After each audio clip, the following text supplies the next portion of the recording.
In this video, we are going to explore the relationship between the number of sides of a polygon and the number of diagonals inscribed within that polygon.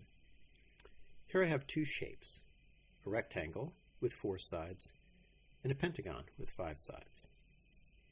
We'll let n equal the number of sides of the polygon. In the case of the rectangle, n equals 4, and in the case of the pentagon, n equals 5. We'll let d equal the number of diagonals. In the case of the rectangle, it's pretty obvious there are only 2 diagonals, drawn here in red. In the case of the pentagon, we need a little bit more work, and we can draw 5 diagonals. D equals 5 in the case of the pentagon.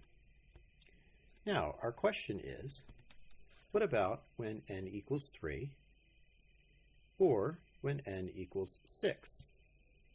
And is there a way we can figure out how many diagonals there are for any number of sides?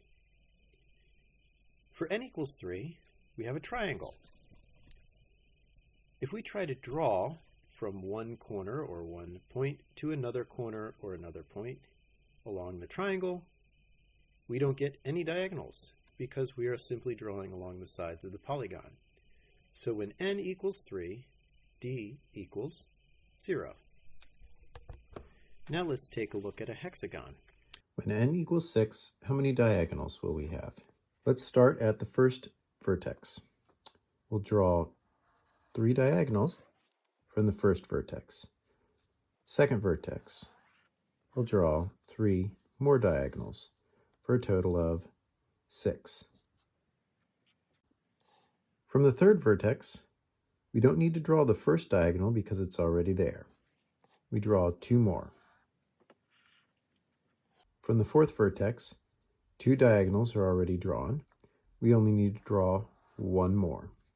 That completes the diagonals. The fifth vertex and the sixth vertex already have 3 diagonals drawn. So when n equals 6, d equals 9. Now for the challenging and, in my opinion, the fun part. Let's say we want to find the number of diagonals for a polygon of 50 sides. I don't want to draw all those diagonals, but there is a way to figure it out. We'll create a function such that when we put n into the function, out comes d. We simply stick in the value for the number of sides, and out comes the number of diagonals. There are 2 ways to figure out this function. One is looking at patterns, and one is going to be graphical. First, let's look at the patterns and see if we can figure out a series. We already know that when n equals 3, d equals 0. When n equals 4, d equals 2. When n equals 5, d equals 5. And when n equals 6, d equals 9. Can we figure out what d equals when n equals 7? On the left-hand side, it's obvious that n is going up by 1. On the right-hand side, what's happening to d? D keeps getting bigger and bigger, but it's not by 1. From 0 to 2, there's an increase of 2. From 2 to 5, there's an increase of 3. From 5 to 9, there's an increase of 4. So the pattern here is each time n increases 1, d increases by an extra 1 above what it increased before. So the next time, d will increase by 5. So when n equals 7, we simply have to add 5 to 9, and we get 14. We need to do something to n in order to get d. Should we try adding something to n? With the way d is increasing, it seems that adding is not going to work. Let's try multiplying something to n and see what happens.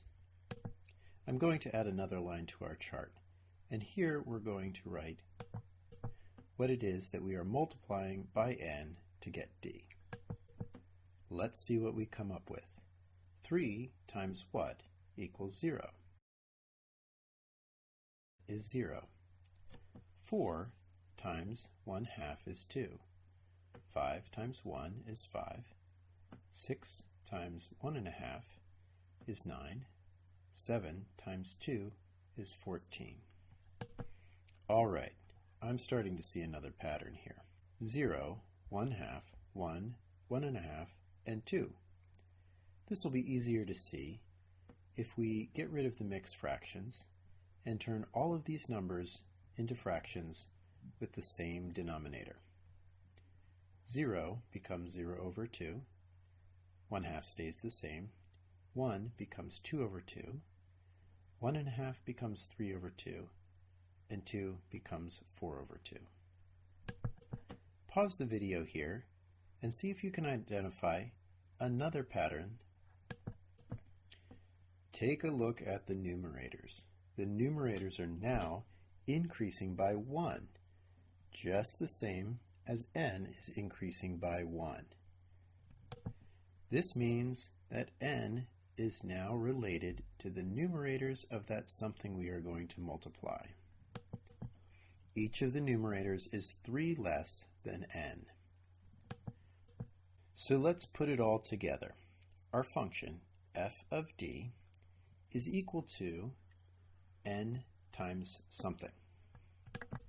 That something is n minus 3 over 2. There you go, our function, relating d and n. Now let's check it by putting the number 7 into our function. F of 7 equals 7 times 7 minus 3 over 2. 7 minus 3 is 4, so we have 7 times 4 over 2, which is 7 times 2, or 14. That's exactly what we have in the chart. Now let's take a look at solving this problem graphically as another way to look at it. Looking at the rectangle is not going to be as helpful as looking at the pentagon. So let's start with the pentagon. You'll notice that the pentagon has 5 sides and 5 points. The number of points of the polygon is the same as the number of sides. Let's recap just by going through the process of drawing diagonals. So starting from point 1, I'm going to draw 2 diagonals. From point 2, we will also draw 2 diagonals. From 3, there are 2 diagonals as well. From point 4, there are 2 diagonals, and from point 5, there are 2 diagonals. Each time we've drawn the diagonals from a point, it's been 2. Therefore, we could say the number of diagonals drawn from a given point is n, which is 5, minus 3. That gives us 2. N minus 3 gives us the number of diagonals drawn from each point, and we'll be drawing that 5 times, once from each of the 5 points, for a total of n minus 3 times n. But wait, there's a problem, because I traced over some of those diagonals a second time. The question is, how many of those diagonals were repeats? How many got traced over and therefore should not count? Let's do this again, and this time, when I trace over a diagonal for the second time, I'll color it in red and we'll call it a repeat. Drawing from point 1, we get 2 diagonals. Drawing from point 2, we get 2 diagonals.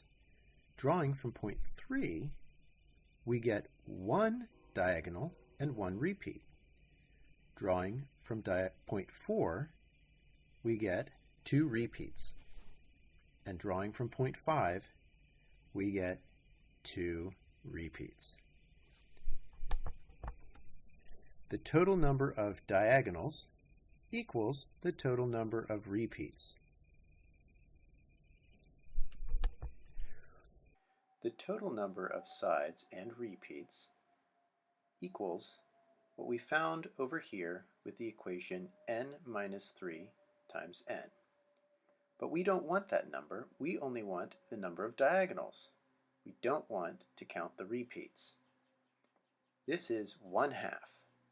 So we can take our quantity n minus 3 times n and simply divide it in half to get the number of diagonals. Exactly the same as what we found before. N times the quantity n minus 3 divided by 2. Let's do this one more time with the hexagon. A hexagon has 6 points. N equals 6. From point number 1, all 3 diagonals are original, so we'll put them on the diagonal side of the chart. From point number 2, all of the diagonals are original, so we will put them on the diagonal side of the chart. From point number 3, one of the diagonals has already been drawn, so we will put that in the repeats. And 2 are originals, so we'll put them in the diagonals. From point number 4, 2 of the diagonals are repeats, and 1 is original. From point number 6 and point number 5, they are all already drawn, so we will put those in the repeats, 3 and 3. There you have it.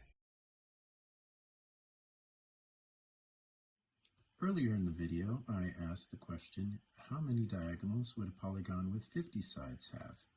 I certainly don't want to draw that out. So let's stick the number 50 into our function. Remember, f of d is equal to n times n minus 3 over 2. We'll simply put 50 into the equation. F of 50 equals 50 times 50 minus 3 divided by 2. We have 50 times 47 divided by 2. That's the same as 25 times 47. 25 times 47 is 48 divided by 4 times 100 minus 25, which is equal to 1,175. F of 50 equals 1,175. If you thought that last little bit of calculation was weird, welcome to my brain.